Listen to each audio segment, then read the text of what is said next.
ঈদের ছুটিতে বাড়িতে এসেছি। কোরবানির মাংস রান্না হয়েছে, মার সামনে এনে দিলেন। বসে খেতে খেতে ঘরের চারপাশটার দিকে তাকালাম। দেখছেন, ঘরের টিনগুলো জায়গায় জায়গায় বড় বড় ছিদ্র। সেই ছিদ্র দিয়ে সূর্যের আলো ঝলমল করছে, ভেতরে ঢুকছে। কেউ হয়তো দেখলে বলবে একটা সাধারণ টিনের ঘর, কিন্তু বিশ্বাস করেন, আমার কাছে এই ঘরটাই পৃথিবীর সবচেয়ে দামি জায়গা। কারণ এই ঘরেই আমার বৃদ্ধ বাবা মা থাকেন, যাদের জন্য মন কাঁদে, অথচ জীবনের ব্যস্ততায় বছরের বেশিরভাগ সময় দূরে থাকতে হয়। এই এলাকার একটা আলাদা বৈশিষ্ট্য আছে। এখানে মানুষ শুধু প্রতিবেশী নয়, একটা গ্রামের মানুষ আরেকটা গ্রামের মানুষকে চেনে, নাম শুনলেই চিনে ফেলে। কয়েকটা ইউনিয়নের দূরের মানুষও যেন আপনজন মনে হয়। এটাই গ্রামের সৌন্দর্য, এটাই মাটির টান। আজ ঈদের দিন, চারদিকে আনন্দের উৎসব, কিন্তু আমি হাঁটতে হাঁটতে চলে এলাম সেই গুচ্ছ গ্রামের দিকে, যেখানে বাস করেন ভূমিহীন অসহায় নদী ভাঙ্গনের শিকার অনেক মানুষ। ছোট ছোট ঘর, এক একটা ঘর যেন এক একটা জীবনের গল্প।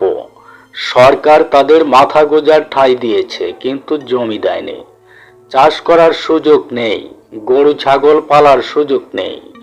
অনেকের জীবন এখনো সংগ্রামের মধ্যেই আটকে আছে, তবুও মানুষ বেঁচে আছে, হাসতেছে, খেলতেছে, স্বপ্ন দেখছে।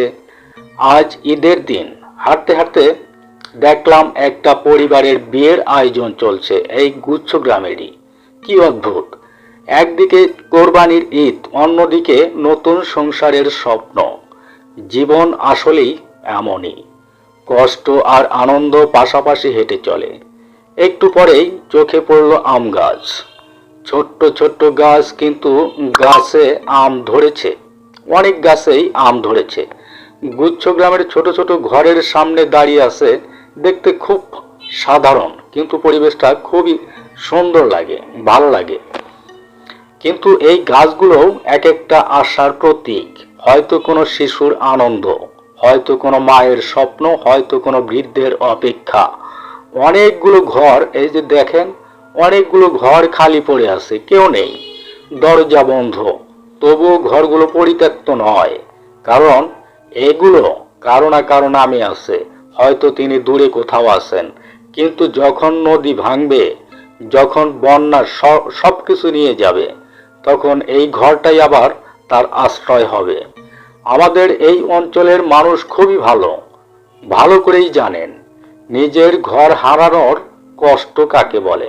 নদী যখন জমি খায়, তখন শুধু মাটি খায় না, মানুষের স্মৃতিও খায়, শৈশব খায়, স্বপ্ন খায়, বংশের ইতিহাস খায়। হাঁটতে হাঁটতে সামনে একটা পুকুর পেলাম, বড় পুকুর। এই যে দেখেন, চারদিকেই মানুষ, মাঝখানে অল্প পানি, বাকি জায়গা সবুজ ঘাসে ভরা। দৃশ্যটা খুবই সুন্দর, খুবই ভালো লাগে। প্রকৃতি যেন এখনো এই মানুষগুলোর পাশে দাঁড়িয়ে আছে। তারপর চলে এলাম গ্রামের হাটে। আজ হাটবার নয়, সব দোকান বন্ধ, নির্জন, নিস্তব্ধ। যেখানে অন্যদিন হাজার হাজার মানুষের কোলাহল থাকে, আজ সেখানে শুধু নীরবতা। হাটের মাঝখানে একটা মসজিদ চুপচাপ দাঁড়িয়ে আছে, মনে করিয়ে দিচ্ছে মানুষের জীবন যতই ব্যস্ত হোক, শেষ আশ্রয় একটাই, আল্লাহ। এরপর গেলাম মাছ বাজারে মাংস পট্টিতে। উপরে থাকা ঘরগুলোর অবস্থা খুবই খারাপ, জায়গায় জায়গায় ভাঙ্গা, চাল ফুটো, দেয়াল তো নেই। এগুলো কোনো সিনেমার দৃশ্য নয়, এটাই বাস্তব বাংলাদেশ, এটাই নদী ভাঙ্গন এলাকার মানুষের জীবন। এরপর আবার হাঁটতে হাঁটতে গুচ্ছ গ্রামের দিকে এলাম। একটা আতা গাছ, গাছটার নিচে দাঁড়ালাম। কি শীতল বাতাস! প্রচন্ড গরমের দিনে যখন ঘরের ভেতর থাকা যায় না, তখন এই গাছের নিচেই এসে বসেন বৃদ্ধ মানুষগুলো। কারো কাছে এসি মানে দামি মেশিন, কিন্তু এই গরিব মানুষের এসি হলো গাছের ছায়া, প্রকৃতির বাতাস। এই গাছ হয়তো কথা বলতে পারে না, কিন্তু প্রতিদিন কত মানুষের ক্লান্তি দূর করে দেয়। গাছটার দিকে তাকিয়ে মনে হলো মানুষেরাও এমন হওয়া উচিত। নিজে দাঁড়িয়ে থেকে অন্যকে ছায়া দেওয়া। হাঁটতে হাঁটতে বাড়ির দিকে ফিরলাম। বাড়ির চারপাশ দেখলাম জঙ্গল, গাছপালা, ভাঙ্গা গেট, টিনের ঘর, মাটির স্তূপ, বালু মাটি। এখানে সবকিছু সহজে জন্মায় না। মাটি উর্বর নয়, সব বালু মাটি। তবুও মানুষ বেঁচে আছে, সংগ্রাম করছে। এই যে দেখেন চারদিকে আকাশমণি গাছগুলো দাঁড়িয়ে আছে মাথা উঁচু করে, অনেক বছরের পুরনো। অনেক ঝড় দেখেছে, অনেক বন্যা দেখেছে, তবুও এখনো দাঁড়িয়ে আছে। হয়তো মানুষকেও এমনই হতে হয়। ঝড় যতই আসুক দাঁড়িয়ে থাকতেই হয়। এরপর সময় কাটালাম আমার নাতি আর নাতনির সাথে। ওরা আমাকে খুব ভালোবাসে। আমি এলেই ওদের আনন্দের শেষ থাকে না। নাতনির বয়স এখনো কয়েক মাস, আর নাতি প্রায় 5 বছরের। আমাকে দেখলেই ছুটে আসে, আমার হাত ধরে, আমার পাশে বসে, আমার সঙ্গে গল্প করে। আমি জানি আমি চলে গেলে ওরা আবার আমাকে খুঁজবে। আমি জানি আমিও ওদের খুব খুব মিস করব। কিন্তু জীবন সব সময় মনের মতো হয় না। বৃদ্ধ বাবা মা আছেন, পরিবার আছে, সন্তান আছে, নাতি নাতনি আছে। সব কিছুর মাঝেও পেটের দায় বড় হয়ে দাঁড়ায়। আল্লাহ মানুষকে পেট দিয়েছেন, ক্ষুধা দিয়েছেন, দায়িত্ব দিয়েছেন। সেই দায়িত্ব পালন করতে গিয়ে নিজের ইচ্ছাকে কোরবানি দিতে হয়। এই ঈদে শুধু গরু কোরবানি হয় না, অনেক মানুষের নিজের সুখও কোরবানি হয়। প্রিয় মানুষদের ছেড়ে দূরে যেতে হয়, নিজের স্বপ্ন ছেড়ে দেয়, হাসি মুখে কষ্ট লুকিয়ে রাখে। তারপর চলে এলাম সেই নদীর ঘাটে। এই নদী আমাদের অনেক কিছু দিয়েছে, আবার অনেক কিছু কেড়েও নিয়েছে। নদীর পার ভাঙতেই চলেছে, ধীরে ধীরে ধীরে ধীরে, বছরের পর বছর। এক সময় নদী অনেক দূরে ছিল, আজ বাজারের কাছে চলে এসেছে।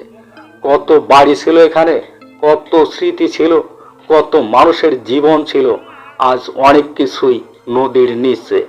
এখানেই আমার নানা বাড়ির স্মৃতি, দাদা বাড়ির স্মৃতি, আত্মীয় স্বজনের স্মৃতি। অনেকে এই এলাকা ছেড়ে চলে গেছে, দিনাজপুরে গেছে, শেরপুরে গেছে, বগুড়ায় গেছে, পশ্চিম দিকে গেছে, পূর্ব দিকে গেছে, নতুন করে জীবন শুরু করেছে, অন্য শহরে চলে গেছে। আল্লাহ তাদের ভালো রেখেছেন, কিন্তু আমার বাবা এখনো এই মাটি ছাড়তে পারেননি।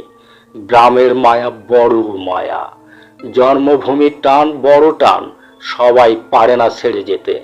নৌকা ছেড়ে দিচ্ছে, আমি নৌকায় বসে রইলাম।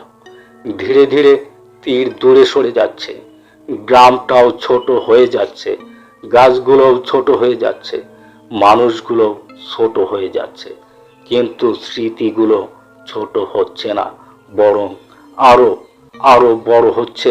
আমি শহরের দিকে যাচ্ছি, আবার জীবনের সংগ্রামে ফিরছি, কিন্তু মনটা রয়ে গেছে এখানেই, এই নদীর পাড়ে, এই গুচ্ছ গ্রামে, এই আতা গাছের নিচে, এই ভাঙ্গা ঘরের পাশে, এই বৃদ্ধ বাবা মায়ের কাছে, এই নাতি নাতনির হাসির মাঝে। হয়তো জীবন এইটাই। মানুষ দূরে চলে যায়, কিন্তু তার হৃদয় সব সময় ফিরে ফিরে আসে নিজের মাটিতে, নিজের গ্রামে, নিজের মানুষের কাছে। আর সেই কারণেই পৃথিবীর সবচেয়ে সুন্দর জায়গার নাম হয়তো কোনো শহর নয়, কোনো দেশও নয়। পৃথিবীর সবচেয়ে সুন্দর জায়গার নাম নিজের বাড়ি, নিজের গ্রাম।